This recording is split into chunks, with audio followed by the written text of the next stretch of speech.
안녕하십니까. 6월 2일 금요일 아침에 인사드립니다. 상쾌한 아침 원주에서 출발합니다. 진행의 김혜정입니다. 주말을 앞두고 전국적으로 오늘 여름 더위가 나타나겠습니다. 아침부터 흐리고 후덥지근한 날씨인데요. 원주 지역 한낮 기온은 26도로 어제보다 덥겠고 오후 사이에는 대기가 불안정해지면서 중부 지역에 요란한 소나기가 지나겠습니다. 주말과 휴일에도 전국이 대체로 맑은 가운데 예년보다 더운 날씨 계속되겠습니다. 오늘 준비한 소식입니다. 먼저 강원일보 정치부 기자 연결해서 한 주간 도내 정치 이슈 살펴보고요. 또 원주시에 주민등록을 둔 어린이에게 매월 10만 원을 지급하는 원주시 청소년 꿈 이름 바우처 지원 사업이 오는 7월 지자체 최초로 시행된다는 소식 리포터 코너에서 알아봅니다. 또 강원도 관광재단이 빅데이터 기반의 강원 관광 동향을 분석한 결과 강원 관광 소비 규모가 올해 1월부터 넉 달 연속 증가 추세가 이어지고 있습니다. 강원도 관광 동향에 대한 이야기까지 챙겨보도록 하겠습니다. 6월 2일 금요일 상쾌한 아침 원주에서 출발합니다.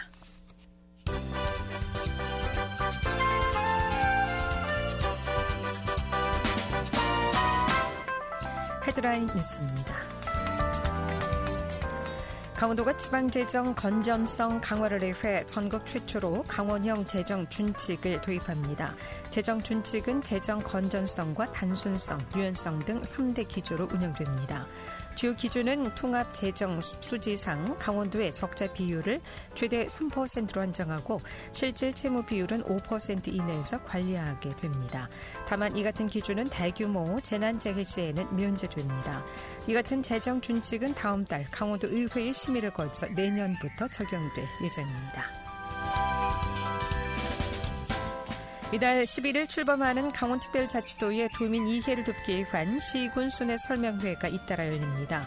강원도는 이달 22일 춘천을 시작으로 22일 원주, 26일 철원, 다음 달 7일 강릉, 14일 태백을 끝으로 18개 시군을 순회하며 설명회를 개최할 예정입니다.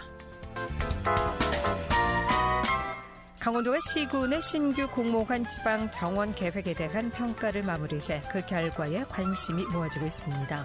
강원도는 각 시군이 신규 공모관 지방 정원 계획안의 충실성과 예산 확보 방안, 지자체 의지 등에 대한 전문가 평가를 실시하고 3월 현재 평가 결과와 합산해 이르면 이번 주 우선 시군 순위를 정할 예정입니다. 강원도 지방 정원은 도비와 시군비 60억 원이 지원되는 사업입니다. 헤드라인 뉴스였습니다.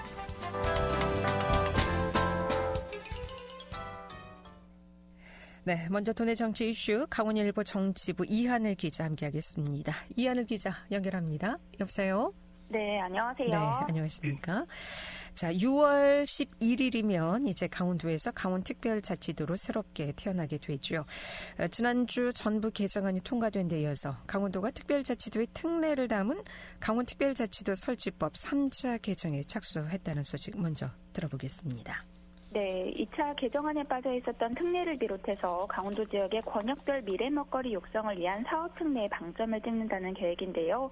김진태 강원도지사는 기자간담회에서 강원특별법 2차 개정안에서 누락이 된 것, 그리고 협의가 안 된 부분들을 다시 모으고 18개 시군과 소통하면서 3차 개정안을 준비하겠다면서 2차 개정안은 4대 규제의 혁파에 중점을 뒀는데 3차 개정안은 앞으로 미래산업도시를 어떻게 끌고 갈 것인가에 관련한 것으로 정부와 국회를 설득하겠다고 밝혔습니다. 강원도는 이미 지난 4월부터 2차 개정안 정부 협의와 동시에 3차 개정안도 투트랙으로 준비를 해왔는데요. 18개 시군과 도교육청 그리고 강원도 지역의 대학교와 최근에 4차례에 걸쳐서 설명회를 갖고 이달 말까지 신규 특례 발굴을 요청해 놓은 상태입니다. 네. 내년 총선 전에 3차 개정안을 추진하려면 빠르게 좀 움직여야 될 것 같은데 9월까지는 개정안을 마련한다고요?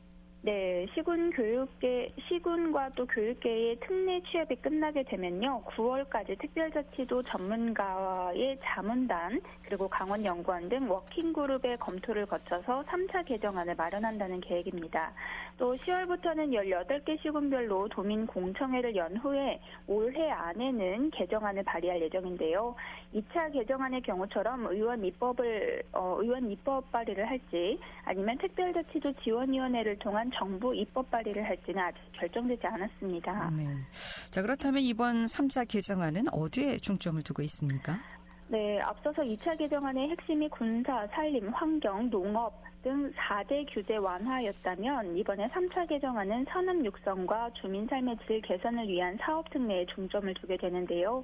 강원도는 제주특별자치도에 비해서 상대적으로 빈약한 첨단 산업과 고용노동, 교통과 국토계획, 문화, 의료, 복지 분야와 대학 등의 특례 신규 발굴을 주력하고 있습니다. 또 2차 개정 반영에 실패한 특례 역시 재검토 중인데요. 김진태 지사는 교육 분야와 자율 조직 구성 등 자치 분야 특례가 빠진 부분이 가장 아쉽다고도 밝혔습니다.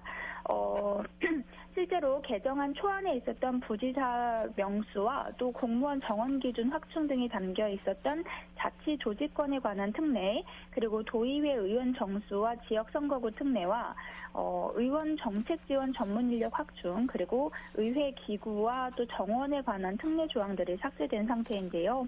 또 교육 자치 특례와 교육 특구 지정, 그리고 국제학교 설립 특례도 빠져서 이 부분이 또 3차 개정에서 반영을 노리고 있습니다. 다만 교육 특례의 경우에는 교육부 자체 추진 의지가 강한 것으로 전해진 데다가 2차 개정안을 심의하면서 특례 조율을 주도한 국회 행안위가 또 3차 개정도 맞는다는 점에서 3차 개정은 신규 특례에 집중하고 미반영 특례는 총선 이후에 4차 개정을 노린다는 전략도 함께 검토하고 있습니다. 한편 한덕수 국무총리는 지난달 30일 국무회의를 주재하고 강원특별자치도 특별법 공포안을 의결을 했습니다. 공포일은 6월 7일이고요. 또 시행일은 1년 뒤인 내년 6월 8일부터입니다. 강원도는 시행까지 1년 동안 정부와 함께 시행령과 시행규칙 그리고 강원도 조례안을 만들어갈 예정입니다. 네, 이제 3차 개정안까지 잘 마무리됐으면 좋겠고요. 자, 다음은 내년 4월 10일 제22대 국회의원 선거 관련된 내용 알아보겠습니다. 이 전직 기초단체장들이 국회의원 선거 채비에 나서고 있는데 현재 국회의원들 중 국민의힘이 대부분 차지하다 보니까 전직 기초단체장들의 소속은 대부분 이 더불어민주당 출신인 지역이 많다고요? 네, 현재 강원도 내 8개 지역구 중에서 국민의힘 소속의 현역 의원들이 6곳을 차지하고 있기 때문에 야당인 민주당 소속의 전직 단체장들이 대항마로 움직일 수 있는 환경이 조성이 됐는데요. 더불어민주당 소속의 허피롱 전 홍천군수의 움직임이 눈에 띄게 보이고 있습니다. 국민의힘 유상범 국회의원의 지역구인 홍천, 행성, 영월, 평창에 출사표를 던지고 조직을 구성하기 위해서 지금 현재 시군을 넘나들고 있는데요. 허피롱 전 군수는 4개 시군으로 이뤄진 이 복합선거구라는 특징을 자신에게 유리한 방향으로 바꿔나가겠다는 구상을 세우고 있습니다. 이 4개 시군 중에서요, 올해 4월 말 기준 홍천군의 인구수가 6만 7천 명으로 횡성과 영월, 평창보다도 한 3만 명 정도 더 많은 편인데요. 홍천군의 인구수가 더 많다고 해서 모든 표를 흡수할 수는 없지만 유상범 의원의 출신 지역인 영월보다도 홍천군의 인구가 3만 명이 더 많다는 점 한번 주목해 볼 필요는 있습니다. 허피롱 전 군수는 20여 년간 지방정치 경험을 바탕으로 지역 주민들의 민원을 비롯해서 지역별 발전 계획을 꼼꼼하게 세울 수 있을 것이라면서 현재는 시군별 지역 현안을 파악하고 조직을 구성하는 단계라고 말했습니다. 네. 이 김양호 전 삼척시장도 이철규 국회의원의 지역구에서 또 민주당의 인사로 거론되고 있는 또 대표 인물이기도 하죠. 네, 맞습니다. 민주당 소속의 김양호 전 삼척시장도 동해태백 삼척 정선 선거구의 상황을 관망하고 있는데요. 국민의힘 이철규 국회의원의 지역구이기도 합니다. 강원 도의원과 또 2번의 삼척시장을 지낸 경험을 갖고 있기 때문에 주변에서 김 전 시장의 출마를 권하는 분위기입니다. 지금 우선은 선거구 획정 등 여러 가지 변수가 있기 때문에 지켜보고 있는 상황인데요. 여기 말고도 국민의힘 이양수 국회의원의 지역구인 속초, 인제, 고성, 양양에는 현재 무소속인 이경일 전 고성 군수가 민주당의 박상진 지역위원장 그리고 김도균 전 수도방위 사령관과 함께 후보군으로 언급이 되고 있습니다. 이경일 전 고성 조성 군수는요, 지난 2018년 지방선거에서 선거법 위반으로 당선이 무효가 된 바가 있는데요. 이후에 지난해 12월 28일 특별사면으로 복권되면서 지금 현재 피선거권을 다시 갖게 됐습니다. 네. 자, 그리고 원주랑 춘천권에서도 전직 단체장들이 움직이고 있다는 소식이 있나요? 네, 원주갑 지역구에서는 지금 현재 원창목 전 원주시장이 더불어민주당 원주갑 지역위원장으로 활동을 하고 있는데요. 또 원창목 전 원주시장은 지난해 6월 보궐선거 당시에 42.2%를 득표를 하면서 박정아 현 국회의원에게 패한 바가 있습니다. 내년 선거 다시 도전할 수밖에 없는 상황이고요. 또 춘천, 철원, 화천, 양구, 을 지역구에는 이재수 전 춘천시장과 최문순 전 강원도지사가 함께 더불어민주당 후보군으로 꼽히고 있습니다. 아직까지 지금 전직 단체장들은요, 지방행정 운영과 또 선거를 치러본 경험이 있기 때문에 총선에서도 유력한 후보군으로 꼽힐 수밖에 없는데요. 선거가 좀 더 가까워질수록 자천타천 거론되는 단체장들이 더 많아질 것이라고 전망하고 있습니다. 네, 내년 4월 12일 제22대 국회의원 선거 어느 때보다 좀 치열해지지 않을까 생각이 되네요.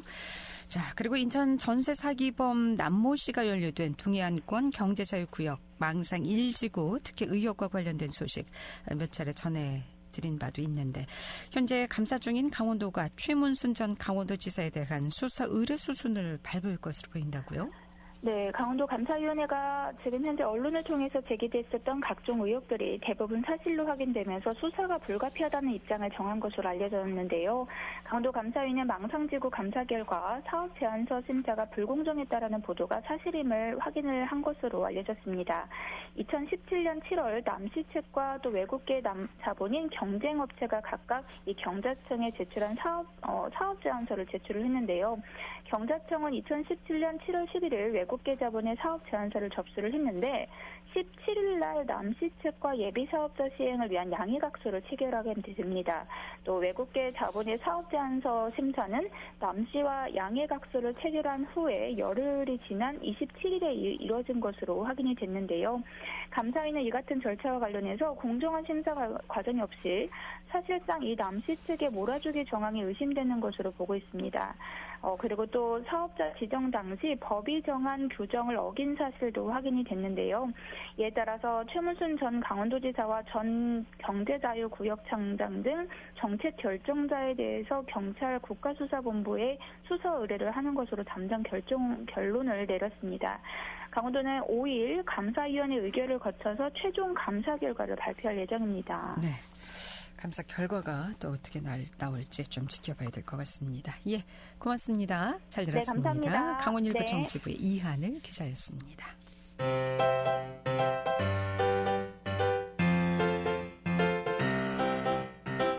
KBS 원주방송국이 유튜브 다시 듣기 서비스를 실시합니다. 매일 아침 강원 영서남부권의 뉴스와 정보를 전해드리는 상쾌한 아침 원주에서 출발합니다는 KBS 원주라디오 유튜브 채널을 통해 다시 들을 수 있습니다.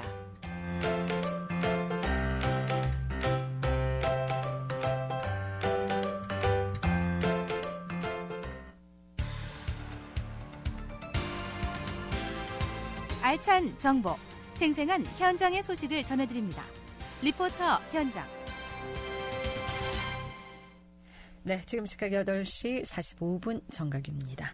원주시 주민등록을 둔 어린이에게 매월 10만 원을 지급하는 원주시 청소년 꿈 이름 바우처 지원 사업이 오는 7월 지자체 최초로 시행된다는 소식 박다연 리포터 함께합니다. 어서 오세요. 네, 안녕하세요. 네. 자, 원주시 꿈 이름 바우처 지원 사업 7월부터 시행이 된다고요? 네, 맞습니다. 원주시 꿈 이름 바우처 지원 사업이 본격적으로 오는 7월부터 시행되는데요. 이 사업은 원주시에 주소를 둔 초등학생 연령대인 7세부터 12세까지의 모든 청소년에게 매달 10만 원의 교육비를 지원해드리는 사업입니다. 단 이렇게 지급된 10만 원은 원주시 소재의 예능, 기회 분야 학원과 체육시설에만 사용하실 수 있는데요. 이 사업은 청소년들이 초등학생 시기에 다양한 분야를 경험하면서 본인의 적성과 재능을 찾을 수 있는 환경을 조성하는 데 목적을 두고 있습니다. 이렇게 학원비를 지원함으로써 학부모들의 양육 부담도 덜고 또 지역 내에서는 경제 선순환 효과까지 나타나게 될 것 같은데요. 자세한 내용 원주시 자치행정과 박태봉 과장 이야기 들어보시죠. 원주시 청소년 꿈이룸 바우처 지원 사업은요, 원주시에 주소를 둔 초등학생 전 학년에 해당하는 7세부터 12세의 모든 청소년에게 매달 10만 원의 교육비를 지원하는 사업입니다. 지급은 매월 1일 바우처 카드에 10만 원씩 충전한 방식으로 진행되고요. 충전된 금액은 바우처 가맹점으로 등록된 원주시 소재의 예능 기회 분야 학원 및 체육시설 등에서 사용할 수 있습니다. 본 사업은 청소년들이 초등학생 시기에 다양한 분야를 경험하면서 신체적, 정서적으로 균형 있고 조화로운 성장을 이루고 또 본인의 적성과 재능을 찾을 수 있는 환경을 조성하는 데 목적이 있습니다. 학부모님들의 시간적 경제적 부담이 가중되기 시작하는 첫 시기인 만큼 양육에 대한 부담을 덜어드려 원주시를 아이 키우기 좋은 도시로 만들어가려 합니다. 네. 그러니까 일반 학과 외에 예체능이라든가 기회 부분, 그러니까 이제 자신의 소질을 개발할 수 있는 분야에 10만 원의 청소년들 또 어린이에게 지급한다는 얘기인데, 꿈이룸 바우처 지원 사업 신청 방법 또 대상 기간은 따로 있습니까? 네, 우선 지급은 바우처 카드에 충전되는 방식으로 진행이 되고요. 지원 금액은 매월 1일 새벽에 10만 원이 자동으로 충전됩니다. 이 금액은 원주시의 가맹점으로 등록한 음악, 미술, 무용학원을 비롯해 바둑과 코딩, 연기, 레고, 마술 등 초등학교 교과목을 제외한 다양한 분야의 학원에서 사용이 가능한데요. 또 태권도와 합기도, 농구, 수영, 필라테스 등 초등학생 대상의 교습을 하는 다양한 체육시설에도 사용하실 수 있습니다. 신청 기간은 오는 6월 13일 화요일부터 연중 계속 신청하실 수 있고요. 지원 대상의 보호자가 주소지 읍면동 행정복지센터를 방문해 신분증을 지참하시고 현장에서 신청서 작성과 주민등록과 같이 관련 서류를 확인 후에 바로 바우처 카드를 교부해 드립니다. 올해 지원 대상자는 2011년생부터 2016년생까지고요. 본 사업은 7월부터 시작돼 6월 신청자가 집중될 것으로 예상하고 있어서 주마다 출생 연도별로 구분해 신청 접수를 받습니다. 6월 13일부터 16일까지는 2011년, 2012년생, 19일부터 23일까지는 2013년, 2014년생, 6월 마지막 주는 2015년생과 2016년생이 신청이 가능하고요. 이 형제자매가 있는 가구는 한 명이 속하는 주에 오셔서 함께 신청해 주시면 됩니다. 이어서 원주시 자치행정과 박태봉 과장 이야기 들어보겠습니다. 원주시 민선 8기 가장 큰 시정 목표 중 하나가 청소년들이 행복한 도시를 만드는 것입니다. 이번 사업이 우리 아이들이 건강하게 생활하고 행복한 미래를 만드는 데 도움이 되기를 기대하고 있습니다. 학원 및 체육시설을 대상으로 저희가 5월 30일부터 꿈이룸 바우처 가맹점을 신청받고 있습니다. 신청은 온라인으로 원주시청 홈페이지에서 해주시면 되고요. 방문 신청은 원주시청 7층 모집창고로 오시면 되겠습니다. 홈페이지 공고문을 참고하셔서 많은 참여를 부탁드리며 전국 최초로 시행되는 사업인 만큼 사업이 성공적으로 정착할 수 있도록 학부모님들과 관련 업계 종사자분들의 적극적인 호응과 협조를 부탁드립니다. 네. 원광수 시장의 공약 사업이기도 했죠. 이 사업이 청소년 바우처 지원 사업으로 아이들의 재능과 또 적성을 찾을 수 있는 기회가 됐으면 좋겠네요. 네, 참고로 지난 30일부터 꿈이룸 바우처 가맹점을 신청받고 있습니다. 신청은 원주시 홈페이지에서 온라인으로 해주시거나 원주시청 7층 모집창구로 방문하셔서 하셔도 되는데요. 이 청소년 바우처 지원 사업이 전국 최초로 시행되는 사업인 만큼 이 사업이 오랫동안 성공적으로 정착할 수 있도록 이 학부모들과 또 관련 업체, 종사자분들의 협조가 필요할 것 같습니다. 네, 박다연 리포터였습니다. 네, 감사합니다.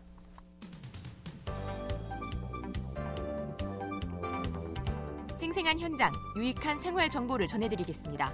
KBS 원주라디오 상쾌한 아침 원주에서 출발합니다를 함께하고 있습니다.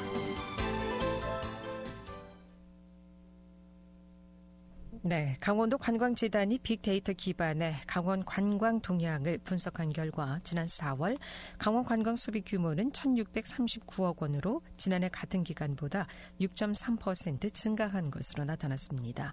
강원 관광 소비 규모가 올해 1월부터 넉 달 연속 증가 추세가 이어지고 있는데요. 강원도 관광재단 원문규 관광 마케팅 실장 연결해서 강원도 관광 동향에 대해서 얘기를 좀 듣겠습니다. 원문규 실장님 나와 계시죠? 안녕하십니까? 네, 안녕하십니까? 네, 다행히 반갑게도 올 1월부터 넉 달 연속으로 강원도를 찾는 관광객들이 증가하고 있다는 소식인데요. 먼저 최근 강원 지역의 관광 동향부터 좀 알아볼까요? 네, 그동안 이제 잘 몰랐던 것들이 이제 해외여행을 못 나가는 시기에 좀 알게 된 것 같고요. 또 강원도의 진짜 매력을 이 시기에 좀 알게 돼서, 이제 화천 삼천어 축제 1월로부터 시작해서 코로나19 이전 수준으로 좀 회복세를 보이고 있고요. 점차 강원도 관광이 지난해에 비해 좀 활력을 찾고 있는 경향을 보이고 있습니다. 네. 그러니까 1월부터 연속 관광객이 늘어난 요인은 이제 해외여행이 좀 제한되다 보니까 강원도 내 축제로 몰리다 보니까 좀 늘지 않았을까 이렇게 분석하신다는 말씀이시죠? 네, 그것도 있고 이제 네. 보상 여행에 대한 부분들이 아마 분명히 좀 있었을 것 같습니다. 네. 보상 여행요? 네, 코로나 동안 이제 그동안 잘 여행을 못 다녔는데 네. 점차 좀 완화가 되면서 이제 좀 활성화되고 있는 것 같습니다. 그래서 국내 여행 또 해외 여행 모두가 다 지금 활성화되고 있다고 생각이 듭니다. 네. 네. 최근 발표된 4월 관광 동향을 보면 올 들어 계속해서 증가하고 있지만 4월 강원 관광객 수가 지난해보다 4% 감소했다는 또 소식이에요. 네, 주요 네. 관광객 수 증감률 어떻게 좀 변하고 있습니까? 네. 감소에 대한 부분은 좀 강릉 산불 여행도 좀 일부 영향이 있었고요. 네. 무엇보다 좀 해외 여행객들이 많이 가면서 좀 감소가 됐는데 다행인 것은 소비액은 좀 증가가 돼서 좀 긍정적으로 좀 생각을 하고 있고요. 또 외국인 관광객이 좀 많이 좀 증가가 됐습니다. 그래서 시군별로도 이 부분에 대해서 좀 점차 준비를 하면 될 것 같습니다. 네. 시군별 동향도 좀 알 수 있습니까? 감축 현황에 대해서? 네. 지금 정선, 삼척, 평창 순으로 좀 전년 동월 대비 좀 증가율을 보이고 있고요. 네. 강원도에는 아무래도 지금 강릉, 춘천, 원주, 평창, 홍천 순이 좀 많이 관광객이 찾는 도시로 좀 알려져 있습니다. 네. 우리가 일반적으로는 평창에 관광객이 많지 않을까 싶은데 정선이 평창보다 더 많아요. 왜 그렇습니까? 어떻게 좀 분석하고 계신가요? 관광객 수는 평창이 많고요. 네. 다만 이제 증가율이 정선이 평창보다 높았던 걸로 좀 봐주시면 될 것 같습니다. 네. 그렇군요. 네. 무엇보다 외국인 관광객이 증가하고 있는 추세라고 하는데 전년 대비 570% 증가율을 보이고 있다고요? 어마어마하네요. 네, 숫자의 모수 좀 허수일 수도 있는 것 같은데요. 예. 워낙 숫자가 적다 보니까 그런 것 같고요. 그동안 지금 못 들어왔지 않습니까? 그래서 네. 숫자상으로 보면 말레이시아가 2,672%인데 워낙 이제 숫자가 적었으니까 그렇게 생각하시면 될 것 같고요. 말레이시아, 대만, 싱가포르 순으로 외국인 관객이 증가가 됐고요.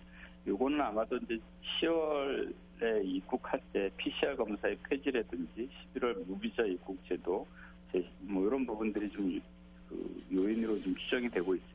네. 그러니까 가까운 동남아 지역에서 또 우리나라를 네. 많이 찾고 있나요? 예.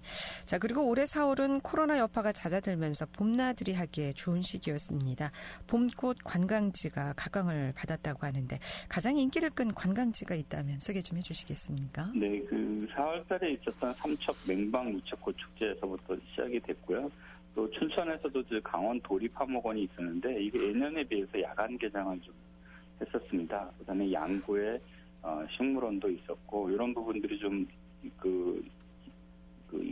많이 활성화됐고요. 지금 말고도 좀 원주의 용수골 양귀비 축제라든지 고석정 꽃밭, 또 홍천의 작약꽃밭, 또 곧 다가올 청옥산의 600마지기라든지 고성의 한이 라벤더 팜 이런 부분들이 강원도에 좀 인기 있는 곳으로 되고 있고요. 이거 말고도 서핑이라든지 카페 투어 이런 부분들이 되면서 봄철에 강원도를 좀 많이 찾는 것 같습니다. 네, 아무래도 이제 축제장에 관광객이 몰리기 마련이군요. 네. 네. 자, 끝으로 코로나로 인해서 위축됐던 강원 관광 활성화를 위해 앞으로 또 계획이 있다면 어떤 계획이 있는지 마무리 말씀으로 듣도록 하겠습니다. 네. 크게 3가지 정도 좀 말씀드리려고 하는데요. 가장 먼저는 이제 프리미엄 취미 여행이라는 걸로 환경, 사진, 예술, 미식, 커피 등의 주제로 각 지역에 있는 스토리텔러가 동행하면서 강원도에 있는 것을 좀 알리는 건데요. 또 오는 9일부터 24일은 춘천, 정선, 강릉에서 야간 요가 및 명상이 좀 프로그램인 별빛 내리는 요가가 좀 진행이 되고요. 또 재단에서는 지속적으로 샷건 트레킹, 20대 명산, 운탄고도, 아리바길 등 휙 지나치거나 당일 여행이 아닌 머무는 여행을 좀 하려고 그런 트레킹 사업도 진행하고 있다는 말씀이고요. 또 강원도 강원도에 있는 야생화라든지 야경 등을 좀 챌린지를 통해서 강원도의 숨은 매력을 좀 알리려고 애쓰고 있습니다. 네, 그러니까 강원 관광 자원을 최대한 활용해서 관광객을 유치하겠다라는 계획이라는 말씀이군요. 큰 성과 네. 있었으면 좋겠습니다. 고맙습니다. 네, 감사합니다. 강원도 관광재단 원문규 관광마케팅 실장이었습니다. 6월 2일 금요일에 보내드린 KBS 원주방송국 상쾌한 아침 원주에서 출발합니다. 오늘 순서 여기까지입니다. 다시 듣기는 유튜브 원주 KBS 라디오 채널을 통해서 이용 가능합니다. 한 주간 고생 많으셨고요. 행복한 주말 보내시길 바랍니다. 지금까지 제작 진행의 김혜정이었습니다. 안녕히 계십시오.